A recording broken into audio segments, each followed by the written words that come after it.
Ju, tunggu nih Ju. Langsung. Enggak tiga ya? Enggak tiga. Assalamualaikum warahmatullahi wabarakatuh. Selamat sore sahabat senja semuanya, dimanapun anda berada. Alhamdulillah syukurillah kita diberi kenikmatan, kita bisa berkumpul lagi, kita bisa bertemu lagi dengan bulan suci Ramadan ini. Teman-teman semuanya, pada kesempatan kali ini kita akan membahas tentang manfaat puasa. Sebelum kita membahas tentang apa sih itu manfaat dari puasa, ternyata banyak sekali, entah itu tua, muda, bapak, ibu, atau khalayak umum itu salah kaprah tentang puasa. Yang setahu mereka, puasa itu hanya menahan lapar dan haus. Padahal sejatinya puasa itu tidak hanya kita menahan haus dan lapar, tetapi kita juga harus bisa mengendalikan nafsu, kita juga harus bisa bersabar, ibadah kita diperbaiki seperti itu. Jadi jangan kalian anggap kalau puasa itu hanya kita menahan dari haus dan lapar seperti itu. Oke, teman-teman, mudah-mudahan di tahun ini kita dapat melaksanakan puasa dengan lancar tanpa suatu halangan apapun. Allahumma amin. Ada dua kebahagiaan orang yang berpuasa. Dalam hadis qudsi Allah Ta'ala berfirman, liso'imi farhatani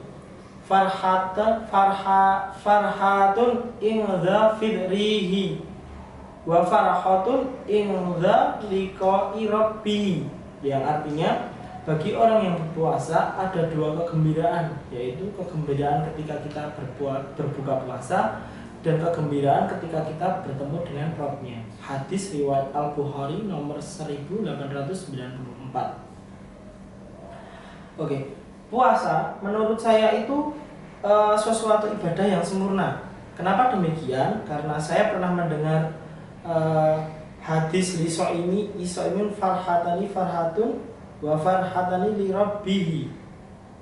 Hadis riwayat Bukhari dalam artinya bagi orang yang berpuasa ada dua kegembiraan yang saya sebutkan tadi. Dari situ dapat kita simpulkan dengan kita menjalankan puasa, kita mempunyai dua kebahagiaan. Pertama, pasti kita akan merasa bahagia ketika kita mendengar suara kumandang adzan maghrib atau beduk maghrib. Tidak bisa dipungkiri kalau kita waktu kita masih kecil, ketika kita berpuasa, terus kita suka bilang sama ibu atau bapak tadi, Bu, Pak, kok aku udah lapar ya, padahal itu baru jam 3 sore. Nah, saat-saat momen-momen seperti itu yang membuat kita itu terkadang menjadi kangen dengan bulan suci Ramadan. Nah, ketika ada kumandang adzan maghrib, Allahu Akbar, nah hati kita akan merasa senang dan kita akan mengucap alhamdulillah, ya Allah, hari ini saya lancar berpuasa. Seperti itu. Yang kedua, pasti jauh lebih membahagiakan itu ketika kita bertemu dengan Tuhan kita, yang sebagaimana selalu dikatakan bertemu dengan Tuhan itu lebih indah daripada kita masuk ke surga. Karena Tuhan yang selalu maha indah, karena Tuhan kita yang menciptakan surga, maka dari itu marilah kita gunakan kesempatan Ramadan tahun ini dengan sebaik mungkin kita menjalankan kewajiban kita berpuasa. Syukur-syukur kita dapat melaksanakan sunnah-sunnahnya yang berhubungan dengan puasa, karena dengan sempurnanya bulan Ramadan tidak ada artinya kalau tidak menyempurnakan ibadah kita. Dalam artian sunnah-sunnahnya itu, sehabis kita sholat 5 waktu, yaitu wajib ya. Kedua, setelah sholat isya kita menjalankan sholat tarawih, nah, itu termasuk sunnah.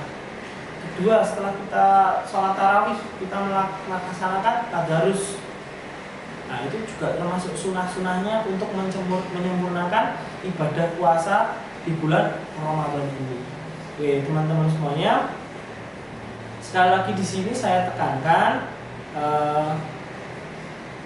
teman-teman harus bisa tahu atau mengerti apa yang dimaksud dengan puasa itu sendiri, yang sudah tadi saya sebutkan, yaitu yang pertama tidak hanya menahan haus dan lapar.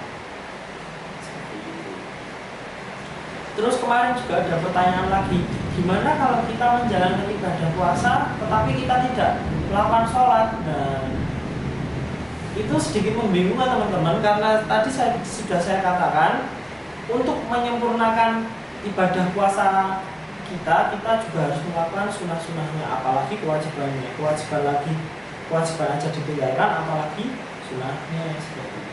Kan kita juga ingin mendapat pahala, kita ingin masuk surga seperti itu. Oke teman-teman, sepertinya seperti itu dulu yang bisa kita bahas di sore hari ini. Mudah-mudahan kita bisa bertemu di lain kesempatan. Semoga kita bisa bertemu dengan Ramadan tahun depan. Wabillahi taufiq wal hidayah. Wassalamualaikum warahmatullahi wabarakatuh.